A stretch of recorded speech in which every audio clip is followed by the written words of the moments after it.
अस्सलामुअलैकुम। उम्मीद करता हूँ सब खैरियत से होंगे। आज की वीडियो में मैं आपको बताऊंगा कि एमएस एक्सेल के अंदर सैलरी शीट कैसे क्रिएट करते हैं।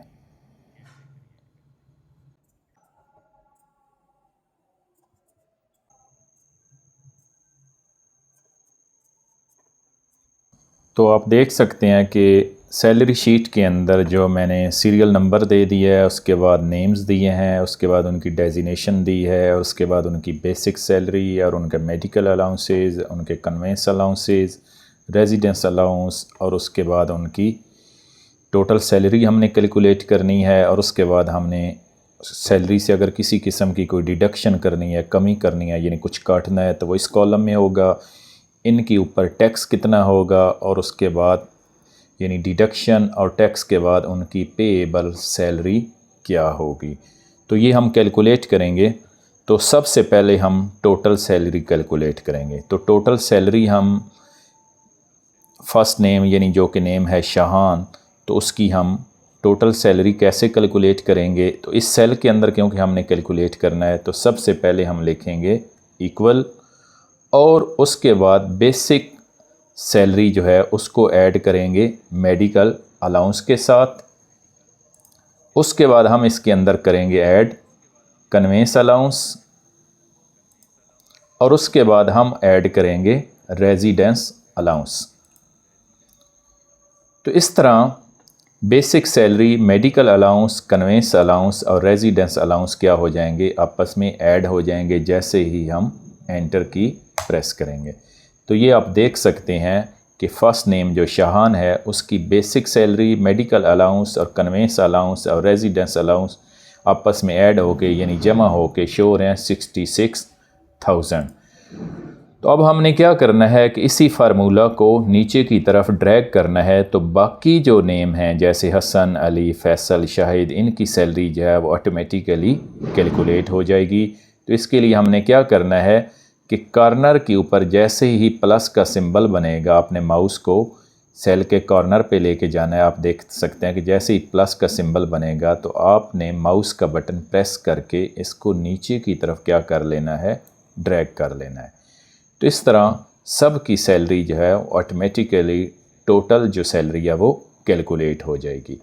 अब हम टोटल सैलरी से डिडक्शन करना चाहते हैं, यानी इस सैलरी से हम क्या करना चाहते हैं, अगर किसी की कोई डिडक्शन करना चाहते हैं, फॉर एग्ज़ाम्पल सब की हम 500 डिडक्शन करना चाहते हैं किसी वजह से, तो हम कैसे डिडक्शन करेंगे। तो इसके अंदर एक तरीका तो ये है कि यहाँ पर ही टोटल सैलरी से डिडक्शन कर लें, यानी इक्वल लिखें और उसके बाद टोटल सैलरी और उसके बाद सब्ट्रैक्ट और कर दें 500। उसके बाद आपने प्रेस कर देना है एंटर की।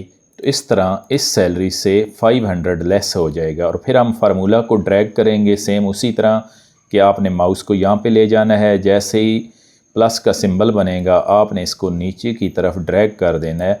तो सब की टोटल सैलरी से 500 डिडक्ट हो जाएगा।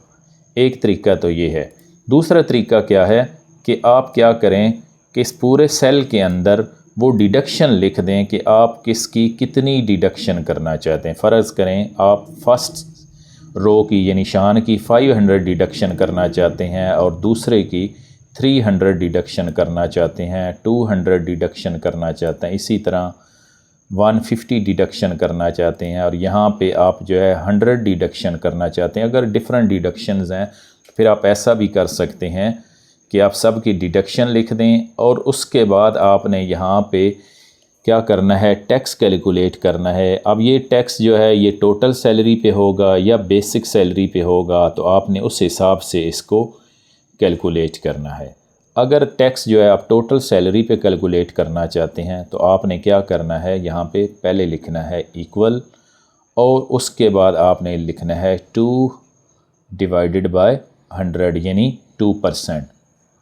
और उसके बाद आपने मल्टीप्लाई कर देना है टोटल सैलरी के साथ, यानी आपने इस सेल पे क्लिक कर देना है तो इसका एड्रेस आ जाएगा। उसके बाद एंटर प्रेस करेंगे तो क्या हो जाएगा, यानी फ़र्स्ट नेम जो शाहान है उसकी टोटल सैलरी जो 66,000 है तो इसका 2% टैक्स जो है वो कैलकुलेट हो जाएगा, यानी 1320 यानी 1320 रुपये।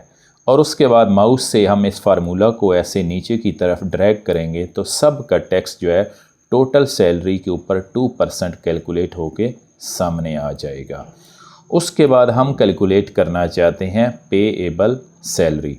तो पेएबल सैलरी कैसे आपने कैलकुलेट करनी है, यानी टोटल सैलरी में से निकलेगी डिडक्शन यानी माइनस होगी, उसके बाद टोटल सैलरी से ही टैक्स जो है यानी 1320 जो या हर किसी का जो भी टैक्स आ रहा है वो डिडक्ट होगा, और उसके बाद पेएबल सैलरी होगी। यानी पेएबल सैलरी वो सैलरी होती है जो उनको अदा की जाएगी।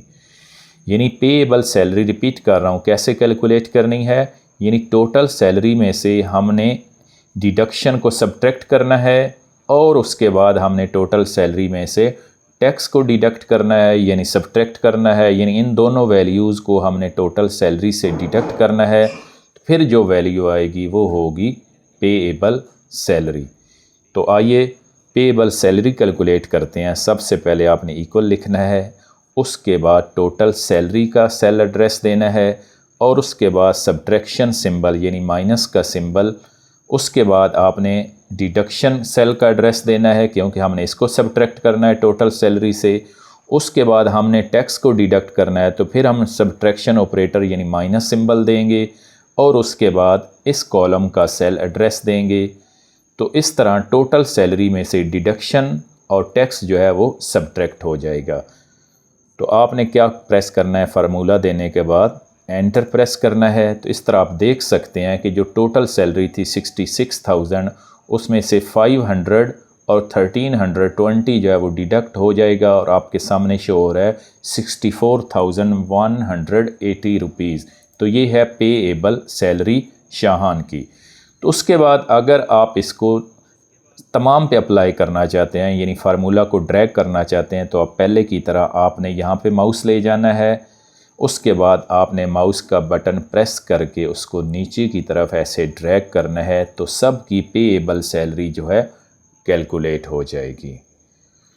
तो अगर आप किसी फार्मूला को बाद में एडिट करना चाहते हैं तो आपने उस सेल पे डबल क्लिक कर देना है तो आपके सामने फार्मूला शो हो जाएगा, और आप किसी किस्म की चेंज करना चाहते हैं तो यहाँ पे चेंज कर सकते हैं या यहाँ पे फार्मूला बार के अंदर भी उसके अंदर किसी किस्म की चेंज कर सकते हैं।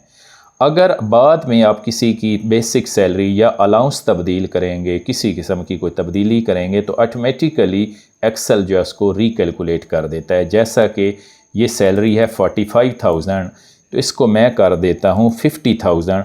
तो आप देखिएगा कि जैसे ही मैं एंटर प्रेस करूँगा तो इसकी टोटल सैलरी और पेएबल सैलरी और इसका टैक्स ऑटोमेटिकली रिकैलकुलेट हो जाएगा। इसी तरह अगर मैं सेकंड हसन की टोटल सैलरी जो है वो 65,000 कर देता हूँ यानी 65, तो जैसे ही एंटर की प्रेस करूँगा तो इसकी टोटल सैलरी और इसका टैक्स और इसकी पेएबल सैलरी रिकैलकुलेट हो जाएगी। तो अब आप देख सकते हैं कि जैसे ही मैंने बेसिक सैलरी चेंज की तो टोटल सैलरी भी चेंज हो चुकी है और उसका टैक्स भी चेंज हो चुका है और उसकी पेएबल सैलरी भी चेंज हो चुकी है। यानी आप किसी जगह पे भी कोई भी तब्दीली करेंगे यानी वैल्यू को एडिट करेंगे, चेंज करेंगे तो एक्सेल ऑटोमेटिकली उसको रिकैलकुलेट कर देता है। तो उम्मीद आप समझ चुके होंगे कि MS एक्सेल के अंदर सैलरी शीट को कैसे क्रिएट करते हैं। अस्सलाम वालेकुम, अल्लाह हाफिज़।